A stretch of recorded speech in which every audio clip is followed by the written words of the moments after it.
നമ്മുടെ പുഴയോരങ്ങളിൽ കാണുന്ന മീൻ കൊത്തിപ്പൊന്മ മീൻ പിടിക്കാൻ വെള്ളത്തിലേക്ക് ചാടുന്നത് ശ്രദ്ധിച്ചിട്ടുണ്ടോ?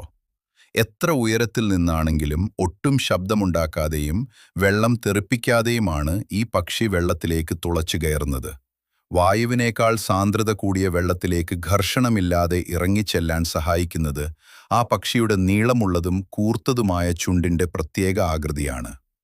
ഇതേ സാങ്കേതിക വിദ്യയാണ് പിൽക്കാലത്ത് ജപ്പാനിലെ ബുള്ളറ്റ് ട്രെയിനുകൾ നിർമ്മിക്കാനും ശാസ്ത്രജ്ഞർ മാതൃകയാക്കിയത്. ബുള്ളറ്റ് ട്രെയിനുകൾ ആദ്യം ഓടിത്തുടങ്ങിയപ്പോൾ വലിയൊരു പ്രശ്നമുണ്ടായിരുന്നു. ട്രെയിൻ അതിവേഗത്തിൽ ടണലുകൾക്കുള്ളിലേക്ക് കയറുമ്പോഴും പുറത്തിറങ്ങുമ്പോഴും വായുമർദ്ദം കാരണം വലിയൊരു ഇടിമുഴക്കം പോലുള്ള ശബ്ദം കേൾക്കുമായിരുന്നു. ഇത് കാരണം ടണലിനടുത്തുള്ള വീടുകൾക്കും ആളുകൾക്കും വലിയ ബുദ്ധിമുട്ടായി. ഈ പ്രശ്നം പരിഹരിക്കാൻ ജപ്പാനിലെ എഞ്ചിനീയറായ ഇ.ജി. നഗാത്സു കണ്ടുപിടിച്ച വഴി മീൻ കൊത്തി പൊന്മയുടെ ചുണ്ടിനെ അനുകരിക്കുക എന്നതായിരുന്നു.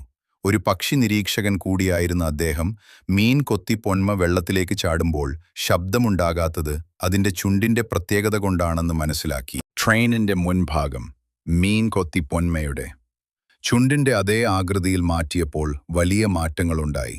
ടണലിൽ നിന്നുണ്ടായിരുന്ന വലിയ ശബ്ദം പൂർണ്ണമായും മാറുകയും കാറ്റിനെ കീറിമുറിച്ചു പോകാൻ എളുപ്പമായതുകൊണ്ട് ട്രെയിനിന്റെ വേഗത 10% വർദ്ധിക്കുകയും ചെയ്തു. കൂടാതെ ട്രെയിൻ ഓടിക്കാൻ വേണ്ട കറണ്ട് 15% ലാഭിക്കാനും ഈ പുതിയ ഡിസൈനിലൂടെ സാധിച്ചു. മീൻ കൊത്തി പൊന്മയുടെ ഈ ശാരീരിക പ്രത്യേകതകൾ ലോകത്തിലെ ഏറ്റവും വലിയ യാത്രാ സംവിധാനത്തെ തന്നെ മാറ്റിമറിച്ചു എന്നത് പ്രകൃതിയുടെ വലിയൊരു അത്ഭുതം തന്നെയാണ്. ഇതുപോലുള്ള കൂടുതൽ അറിവുകൾക്കായി ഈ പേജ് ഫോളോ ചെയ്യുക.